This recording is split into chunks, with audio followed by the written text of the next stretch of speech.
3 Brevard County commissioners are anxious to sock it to Brevard's residents with an added 6 cents gas tax. What is their rationale? And just how justified is their reasoning? And what other solutions are available? The fuel tax spectrum is a mysterious maze of interspersed levies. Currently, the tax schedule is constitutional gas tax, 2 cents. Local option gas taxes, 6 cents. County fuel tax, 1 cent. County fuel tax, 9th cent. Excise or license tax, 2 cents. Municipal fuel tax, 1 cent. State comp enhanced trans, 6 cents. Sales privilege tax, 6 cents. Diesel fuel tax, all counties, 6 cents. What is the origin of the gas tax? In 1985, the Florida legislature authorized counties to levy local option fuel taxes for the purpose of new roads to ease concurrency requirements of the Comprehensive Growth Plan. In 1986, Brevard adopted a 4-cent tax for a period of 1 year. That was extended to 2001, and the revenues bonded out. Brevard's gas tax history. 1986, began collecting local option gas tax 4 cents. 1989, issued first gas tax bond, maturing in 2001. What is the amount? In 1994, refinanced 89 bond issue, added 21 million, maturing in 2001.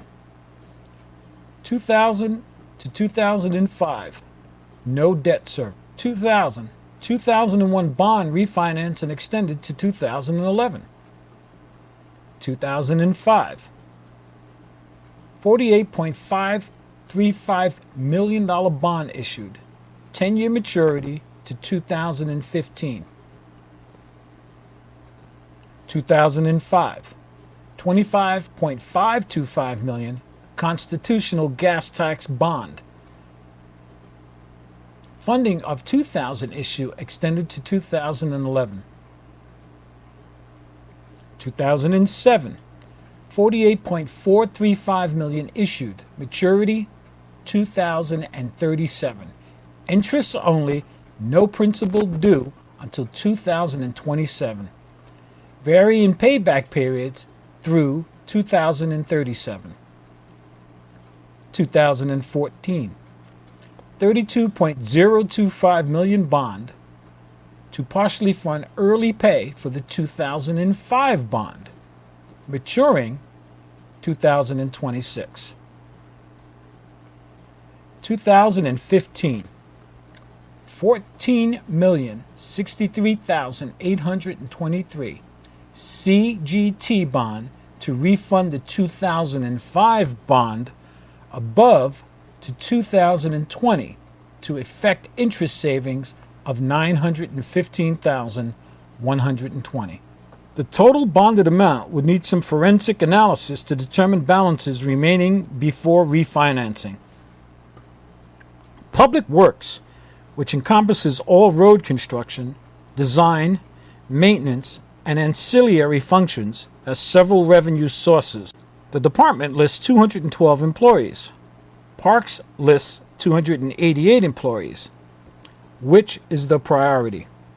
In the 2014-2015 Public Works budget, they show total revenues of $53,741,698, of which gas taxes are $15,184,944. So there are many other revenues available to Public Works for road maintenance, streetlights, mowing, and general operations. These Public Works pie charts represent very different information from the actual budget. The intergovernmental revenues are listed as $31,207,068, but 5.99% of that budget total is only $8,372,970. Which is correct? Also, debt service is shown as 6.21% of the total budget, but is only paid from tax revenues, meaning a much higher percent is spent on the debt service. This chart shows clearly where the bulk of tax revenues have gone rather than into road maintenance. The greatest amount of repair activity occurred from 2000 to 2005 when we had no debt service. At that time, County Manager Tom Jenkins moved those revenues into salaries and administration rather than continue on schedule or reserve for projects. It may be noted that Commissioner Nancy Higgs was rabidly against any growth and stalled most progress. What has been the record of road construction and maintenance? During the first 15 years of the tax, these major projects were completed. Derry Road 4-lane, Melbourne. Minton Road 4-lane.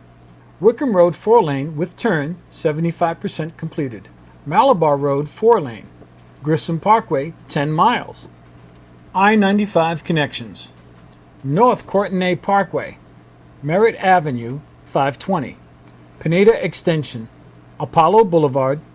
NASA and Ellis Road. Last 15 years, Palm Bay Parkway, Barnes Boulevard, and NASA Ellis routing around the airport, and none have been completed.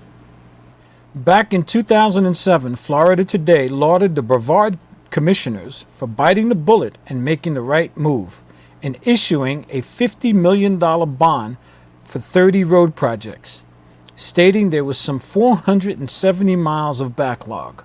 That was 8 years ago, and according to the Blue Ribbon Road Committee, the backlog is larger and no projects have been completed. The $50 million sat unused. Brevard County has faithfully paid the interest for the past 8 years and will continue to do so on these banked bond funds. Is it any wonder Public Works has a road crisis? Steve Burdett of County Finance reports as of November 12, 2015, we have over $54 million in bank bond funds sitting in the bank unused. But we are paying a whopping level of interest each year.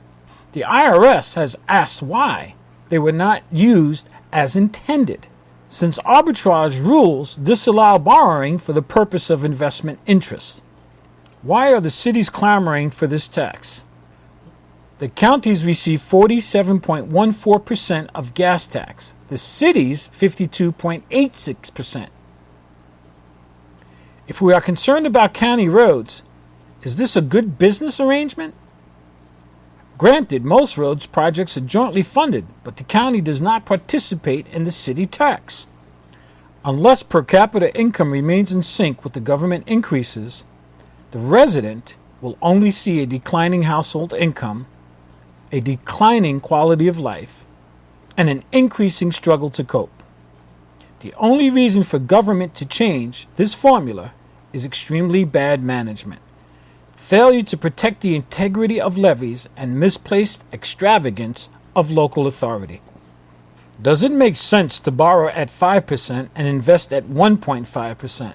Not only is it insanity, but it is federally prohibited to indulge in borrowing tax-free debt for the purposes of generating higher interest. The IRS is asking why this money was not used as intended. Where can we find an alternate solution to the road repair shortage? How about the sheriff's budget? Look at how that budget has climbed from 2000 to 2015.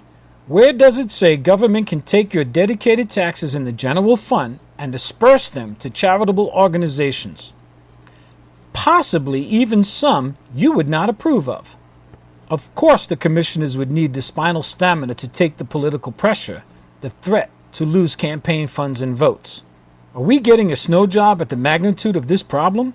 If it has taken 8 years to create this deficiency, we should plan on 8 years to fix it. Using county figures, the scheduled 55 miles of repair per year at their cost of $78,273 would only be a total of $4,305,015, not the $14 million proposed. If this chart is correct, the county had no problem staying on schedule in 2012 and 2013. What has changed? Brevard County has made some very suspicious decisions on acquisitions with appraisals that are either incompetent or corrupt. Take a look at some of the non-bid and political crony projects of the past.